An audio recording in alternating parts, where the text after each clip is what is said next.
What's going on, guys? BossUp86 here, back to another video, and today I'm here to do another edition of Rapid Fire Album Reviews. So, I was thinking about doing a couple album reviews yesterday, but I was very busy, and I'm actually going to be busy here in a few hours, so I might as well listen to a couple albums that came out on the 15th, so that came out on Friday.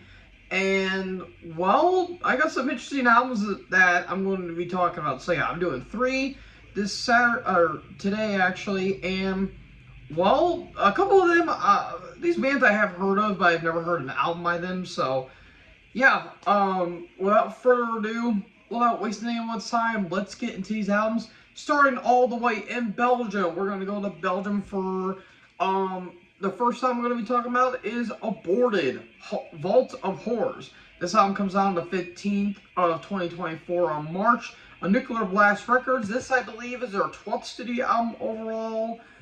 And, again, I have heard of this band, but I've never heard an album by them. I had heard that their last album before this, Maniacal, was actually really damn good. And, yeah, it sounded pretty damn good, but I didn't listen to it, unfortunately.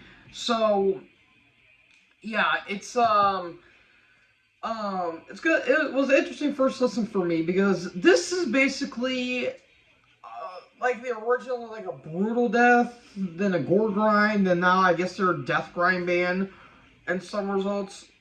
And this new album is, pretty interesting, because if you guys love guest vocals, then you get that and then some, or just guest musicians, because there's guest musicians all throughout this entire album. Literally every track has a guest musician, and it's got some interesting results, to say the least. You go with the opening track, Dreadbringer, and you get, you know, blast beats, chugs, full-on death grind like blast beats, and vocals are pretty solid by the vocalist. His name is trying to think, what is the Sven, that's his name. And you get Ben Durer, I think that's how you say his name, from Shadow of a Tent, doing vocals as well. And yeah, he does pretty solid, albeit it does sound a little too chaotic for what it was going for. And that's kind of like the whole theme with this entire album, is that it all feels like it blends together and there's not a whole lot of standout tracks. Like Condemned to Rot, yeah, that's okay, but like Brotherhood of the Sleep, Hellbound, and Death Cult really have like nice little groovier moments and kind of have some interesting dynamics going on. And with those songs in particular, Death Cult has Johnny Cardiello. I apologize if I butchered that. And I think, let's see, Hellbound features Matt McGatchy from Cryptopsy. And he does a pretty solid vocal performance, all things considered. But besides that, literally, there's not a whole lot of tracks that do it for me. Another big complaint I have with it, the production sounds a little too compressed for my liking. And it kind of sucks too, because the producer is pretty damn good, but it just feels a little too...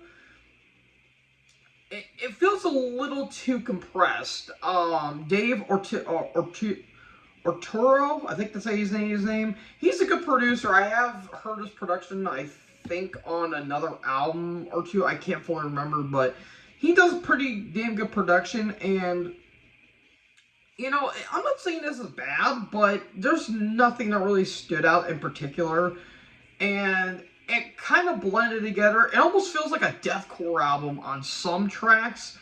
And I'm not a deathcore fan at all. I honestly don't really get the appeal of that. But there's some decent moments. Again, I like the drum performance on this song. The drum performance is fantastic, but everything else just kind of feels there. I don't hate this album, but it's not one of the most interesting albums I've heard. I'll give this a 3. I think it's just okay for what it is. There's not a whole lot of standouts per se, but there's a couple decent moments throughout. I do like Dreadbringer and Hellbound in particular. Everything else just kind of feels just there, in all honesty. So, Yeah, Vault of Horrors, I give 3 stars. Next up, we're going to go to Sweden now, and I'm going to be talking about Blackened Death Metal pioneers Necrophobic with their new album, Into Twilight Grey. This obviously comes out on the 15th of March 2024, and this one is released on Century Media Records. Now, I have heard of this band, and I have heard that their latest album, Dawn of the Damned from 2020, was a really damn good album. And I decided to check this one out, and my god, if you love early Bathory with a little bit of, I guess the band I'm playing in the background right now, a little bit of Morbid Angel, and like throw in some like, I guess like some Dissection Worship, a little bit of early Marduk, maybe some Belphegor, and maybe a little bit of Gorgoroth, just a hair bit when they almost went Blackened Death Metal in the whole Gaul and King of Hell era. You'll basically get this, and I mean, from the opening track, Grace of the Past, has these really nice kind of like guitar melodies at the beginning, and it gets right into the vocals, and the vocal style is absolutely amazing. The vocalist Anders Storkirk, I apologize if I messed that up, but he does really damn good, and I do like the guitar melodies throughout with Johan Bergbeck and Sebastian Ramstedt. Again, I apologize if I butcher those names, but I really love the guitar melodies on this album, and it kind of does have a bit of a melodic death metal flavor to it, in the vein of, like, I would say some At the Gates Worship, maybe a little bit of Carcass, and dare I say a little bit of Black Dahlia Murder thrown in there as well. Really damn good songs. Standouts for me is Clavis Inferne, As the Stars Collide, Shadows of the Brightest Night, Mirror of a Thousand Lakes, Cast in Cell, which is actually the short track of the entire album, and the title track especially. Huge standouts. Really like the dissonant melodies that they'll throw in. But the vocal style is absolutely awesome. I really love the vocals by Anders on this. And the drum performance is really damn good, done by Joachim Sterner. Again, I apologize. I don't really know my Swedish all that well. But this is a damn good album. This is their 12th studio album too, I believe. And yeah, absolutely phenomenal stuff all around. I damn near love this album. As Stars Collide's really good, and Stormcrow, I really like how it kind of has those like catchy melodies, and kind of has some like classic, like heavy metal leads, kind of like some Maiden and Priest worship in some regards, but really damn good. The grooves are really good, and if I do have a complaint, the final track, Ascension Episode 4, which I don't know what that's about basically, it's an instrumental. They could have placed that in between Shadows of the Brightest Night and Mirrors of a Thousand Lakes, and I think that would have balanced the album out just a little bit better in my opinion. And they even do a cover of Wasp, which is pretty interesting. And I think Hood and Menace off of their latest on the Treacherous Bell, they even did a cover of the same Wasp song that Necrophobic did here. But this is a damn good album, man. This is a really, really good album. I'm going to give this 4.5.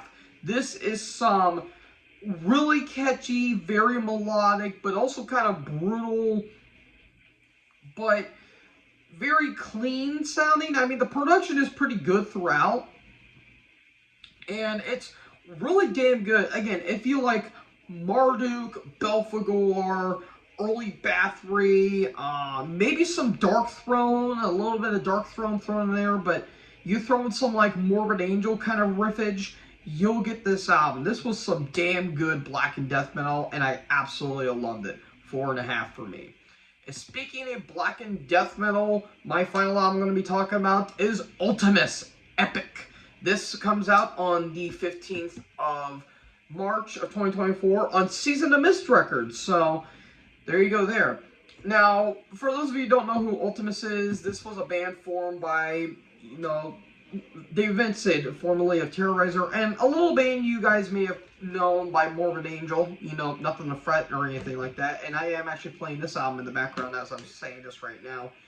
And I have heard of this band. I did hear that their first album, Something Wicked Marches In, was a really damn good album. And this is 5 years later, and the members are actually very interesting. You have David Vincent on vocals, you have Flo Mooner from Cryptopsy on drums, you have Blasphemous on guitars, formerly of Mayhem and currently in Art Noir, and the bass, oh god, I'm gonna butcher this guy's name, Ypetevs? I don't know how you say his name. It's Ypetevs. I have no idea who he is, but what I will say though, this album fucking rules. This album is so damn good from start to finish.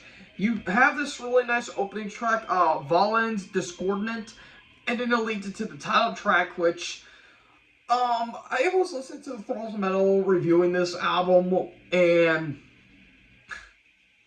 they compared David Vincent to Sam Eagle from the Muppets, and I can't unhear it. I don't know why. It was so damn funny. And I hate picking on Vincent because he sounds like Sam Eagle from the Muppets. And this is kind of an interesting album, at least for Dave Vincent, because, you know, he still sounds really good. He's got that, like, more, like, crooning groan to him, and, like, those nice kind of, like, growl to him. But he throws in these, like, kind of operatic vocals. Like, it's very odd, but also kind of endearing in a way.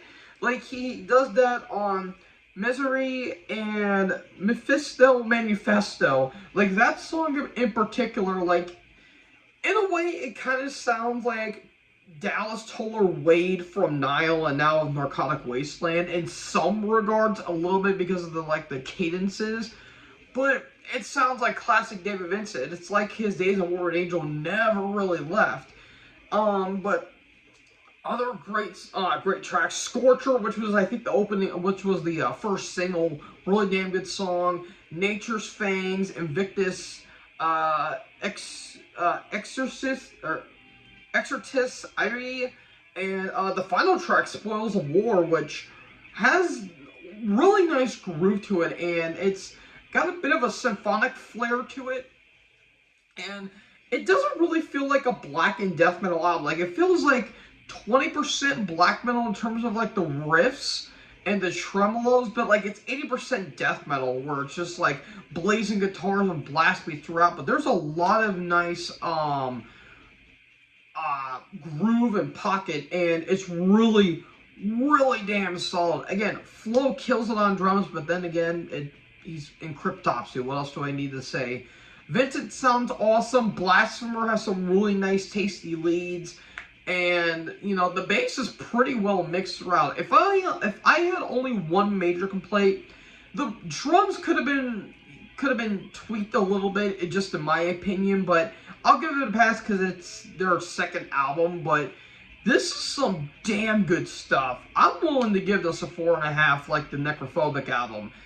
It's really got catchy leads, really nice hooks, interesting vocals in some regards, again, with the more operatic, but I kind of like them. I can understand why people won't really dig them because they're a bit off-putting, but I fairly enjoy it for the most part.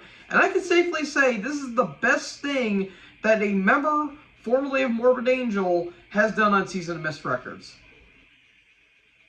If anyone gets that, you deserve a cookie. But anyways, folks, yeah, that is it. So, this is some pretty damn good stuff, at least in my honest opinion. And while not every song or not every album was a home run, it was still pretty enjoyable for what it is.